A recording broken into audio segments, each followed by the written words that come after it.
This is music, and this is just a bunch of random cassette tapes I've been listening to lately.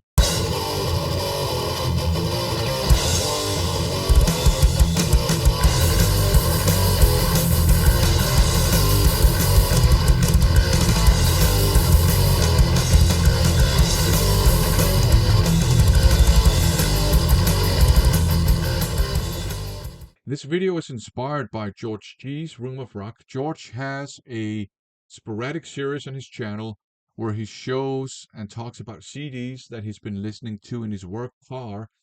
I believe he is a driving instructor, and in between lessons, whenever he has a moment, he enjoys listening to music in his work car. Now, I am not a driving instructor. I don't even have a car. I do have a driver's license, but where I live, I can rely on my bicycle and public transportation, and a lot of things are even within walking distance, so I don't even need a car. I prefer bicycling to and from work, but I've been under the weather this week, so I decided to use public transportation. And then I decided to take advantage of that and bring this one with me, one of my We Are Rewind portable cassette players, and a handful of cassette tapes that I've been listening to commuting to and from work on the Copenhagen Metro and also at work in my office, because I do have a cassette deck in my office. And I thought, inspired by George, it would be fun to just show you and quickly talk about the cassettes I've been listening to, because maybe that would inspire you to check out the artists or maybe even the releases themselves. So one of them is this one here. This is Asphalt Ballet Pigs, is what it's called. This is glam metal, but it's not your fun, upbeat, polished, party-oriented glam metal of the early to mid 80s. This is the more gritty style that a lot of glam metal bands would pivot towards in the early 90s and even some of them in the late 80s.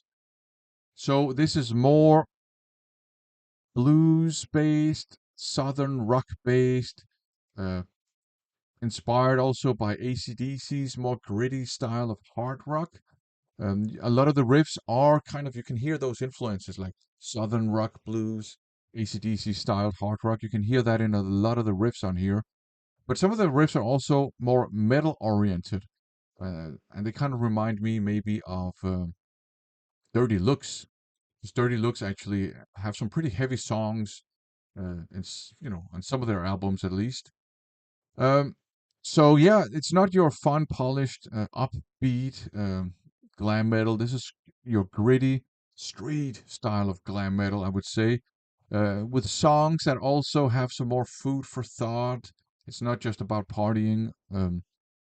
And the guitar tone is not polished, and the vocalist does have, that kind of bratty sound style that a lot of early 80s glam metal singers did have. But there is also a gritty quality to his voice, so that fits this music very, very well.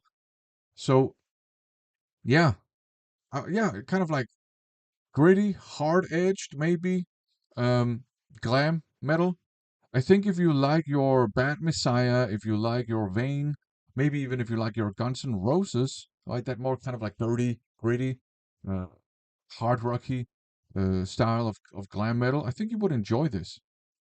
Um, there are even some pretty damn good ballads on here, believe it or not. I hate hair metal power ballads, but there's some songs on here that I think are genuinely good, that kind of break from the cookie cutter power ballad formula.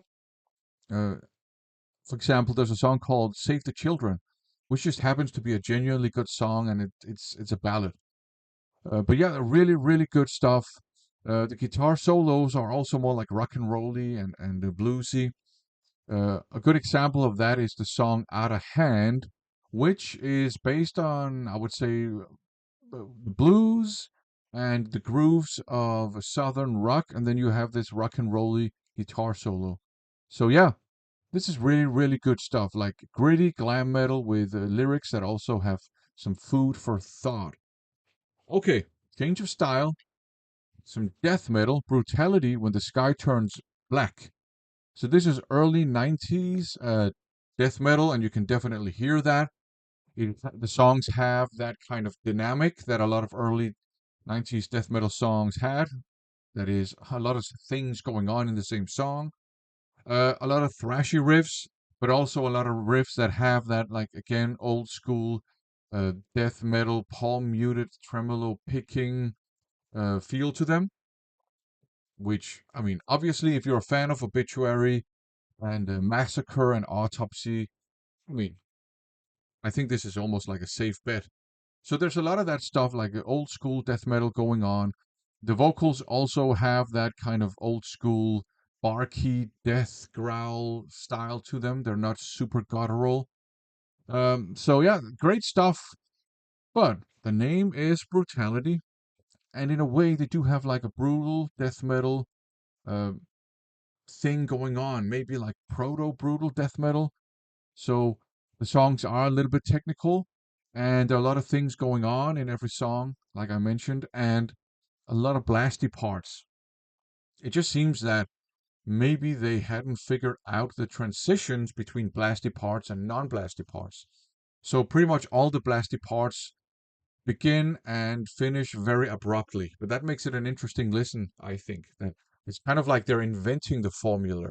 The formula is not there yet. These guys are kind of helping invent the formula. That also means they break from the formula. A lot of times where you would expect a song to turn blasty and it doesn't, or you would expect a fast part to slow down and it doesn't. So I think that's actually really cool too. So yeah, if you like your simple death metal, or if you like your more technical death metal, or your brutal death metal, I think this should appeal to you. It's only if you don't like old school sounding death metal, then maybe it's not your thing. The solos are your typical early 90s chaotic guitar solos too from death metal. And there is even a cover version of um, Electric Funeral by Black Sabbath. So they basically turned that into a pretty cool Death Doom song, complete with whammy bar dive bombs all over the place, which I actually found kind of refreshing. Good stuff. Change of style again. This is Rosa Mystica by Cauchemar. They sing in French. I think it's a French band, but I could be wrong. But the lyrics are francophone in any case. So this is, I would say, it's the new wave of traditional heavy metal, but instead of trying to sound like a new wave of British heavy metal band, like a lot of new wave of traditional heavy metal bands do, these guys are going for a more late 70s hard rock heavy metal, early 80s hard rock heavy metal vibe with, and this is important, an ominous, doomy, and occult vibe to it. So you have a lot of, like, that style of heavy metal hard rocking riffs. A lot of the songs are mid tempo, some of them are even up tempo, but they just have that doomy vibe to them, occult vibe to them. One factor is that there's like an ominous organ that's behind everything in almost all songs, and there are some kind of pentagram style doomy riffs in a lot of the songs too.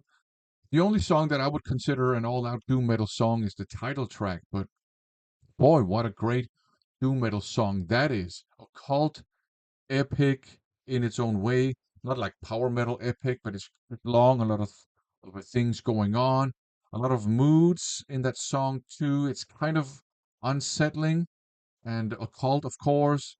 Um, the production is very organic. Unfortunately, I think the drums and the vocals are a little bit too low in the mix. The lady who sings uh, uses a lower register for the most part, so her voice is kind of drowned out, sadly, because it's that low in the mix, but it's a minor thing. Maybe that production choice, maybe that contributes to the occult and disturbing feel. I don't know, but it's a great listen. If you like your doom rock, doom metal, late 70s hard rock, early 80s hard rock, late 70s metal, early 80s metal, blah, blah, blah. This is worth checking out. And if you like doom metal, do check out the title track, Rosa Mystica. I also gave this one a listen. This is the Sexy Beard Squad, also known as Consecration. Sinners, quite often actually, I reach for this cassette tape. So this is Death Doom, very riffy Death Doom, with a very punchy guitar tone and punchy guitar riffs. And also your more dirge style, typical doom metal riffs, to be sure. And a fantastic vocalist, I have to say. This guy is really good at different styles of harsh vocals. So it's not just monotonous death growling, and you got some growling, you got some screeching, you got different styles of growling and stuff. And I think that's actually really cool that you have vocalists who can do this. Um, but I mean, the riffs. This is a freaking riff fest. Crushingly heavy riffs. But every now and then they go into some faster death metal bits, which to me sound like they're very much inspired by Bolt Thrower, and that's definitely not a bad thing. So if you like your crushingly heavy, riffy death doom, check out Sin is by Consecration. And I also grabbed this one here, also Consecration, because it was just next to the Sinis tape. This is reanimated. This is a special issue cassette tape out on Cryptic Blood Records. Very limited. I think, yeah, how many? Because I do have this numbered card that came with the tape. So only 20 of them. But I think there are other editions that are less limited, and there are also other editions that are more limited. But yeah, that's one thing. What matters is the music. And as far as I understand, um, the band decided, I think was it during COVID? Help me out here, Liam. Liam is in the band and he has a YouTube channel. Help me out here if I'm wrong, but I think it was during COVID. Uh, they decided to do this re-recording some older songs live in the studio, just to put some music out, right, before releasing the full-length album. So it's live in the studio. That means this is pretty raw sounding. It's not lo-fi, but it's raw and authentic sounding. And it's some of their older songs. So they are maybe a little bit more straightforward, but they're still crushingly heavy. Uh, and this is a great listen. If you can't find this on cassette tape, it also is out on CD. But yeah, reanimated by Consecration, older songs, Death Doom, recorded live in the studio. Uh, Excellent stuff. In that sense, it has a little bit of a 90s underground demo tape vibe to it. Then there's this one here. This is an EP. This is Solemn Lament, self-titled. This is also doom metal, but this is more traditional doom metal. Still very, very, very heavy songs. Very slow. I mean, not like cathedral slow or winter slow, but very slow songs like for standard traditional doom metal. Uh, the riffs are pretty heavy too. A lot of the riffs are this like third, like typical doom metal harmonic style as well, which I really like. So that's not a problem to me at all. Um, So this is what I like in doom metal as well. Slow, depressive, oppressive, but melodic and dirgy and sad. I mean, they have lament in their name, for crying out loud. Clean vocals, and you would be forgiven if you put this on and you expect it to be Death Doom, because the guitar tone does have a little bit of a 90s Death Doomy vibe to it, but it's straight up dirgy, traditional doom metal, really good stuff. And then change of style again. This one here, this is Simple Aggression, and it's called Formulations in Black. And the reason why this cassette looks a little bit dull like this is that this is something that the labels did a lot in the late 80s, early 90s. Uh, it's an advanced promo that this IRS, Intercord Record Service. I think it was a label that had specialized in advanced promos like this, and they would ship them out to, I think, radio shows and probably more so to music journalists, so they could listen to it and review it and maybe play a song or two on the radio. Although I don't think cassette tapes were that great for radios, but at least maybe the hosts could talk about it. In any case, that's why it looks dull like this.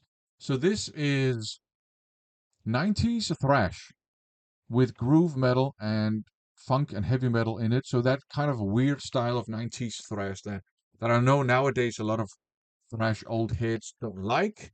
I consider myself to be kind of a thrash old head too, but I've always had a little bit of a weakness for this weird, groovy, funky thrash, and that's what you get here. So a lot of the songs are kind of mid-tempo, apart from the song called Simple Aggression. That's a fast thrash metal song. So maybe they wrote this one. It's an eponymous song. Maybe it was the first one they wrote before they decided to, pivot towards, I don't know, funky thrash, groovy thrash. I don't know. I don't care. It's a good song. And I really like the songs in general because there are a lot of mid-tempo thrashy things that are very moshing friendly. But then you also have, like I said, some groove metal influences. You have some funk influences. You even have some alternative rock influences. So basically, this is all the weird things about 90s hard rock and heavy metal uh, in one package here. And I like it. Definitely, I enjoy it. Now, the the I would say go-to song for me is a song called Jedi Mind Trick, which is a fun funk metal song about Jedi mind tricks. But I mean, really, if you do like, this nowadays very unpopular 90s thrash kind of thing with funk, with even hard rock in places, and alternative rock in places, and groove metal, and this is worth checking out for sure. And last, this one here, Suicidal Tendencies, Art, or is it The Art? Yeah, The Art of Rebellion. One of their maybe less popular output because it's not thrashy as such, and it's not punky as such. It's more like a heavy metal album in a way. It does have thrash elements. It does have some hardcore elements. Um, I just think it's solid, and I do genuinely like a lot of the songs on here. Um, I do think is it Captain Stupid or is it Gotta Kill Captain? Yeah. So let's see. I just can't remember if it's Captain Stupid or Gotta Kill Captain. It's Gotta Kill Captain Stupid. That's a genuinely good song, I think. Um, and also, I mean, you do have some funky bits because they were known for having a little bit of funk while um, Rob Trujillo was in the band, and he is in the band on this one, which means you got great bass work on here. Rocky George is still in the band at this point too, which means you have great guitar work on here too. I mean, there's a lot of quality on this. It's just not super thrashy. Um, I like it. I enjoy listening to this album every now and then. So there you go. That was what I listened to commuting to and from work, and also actually hanging out and working, of course, uh, at my office at work. Maybe you're inspired to, I don't know, check some of this out. Maybe you're inspired to stay the hell away from it. I don't know. In any case, thanks for watching.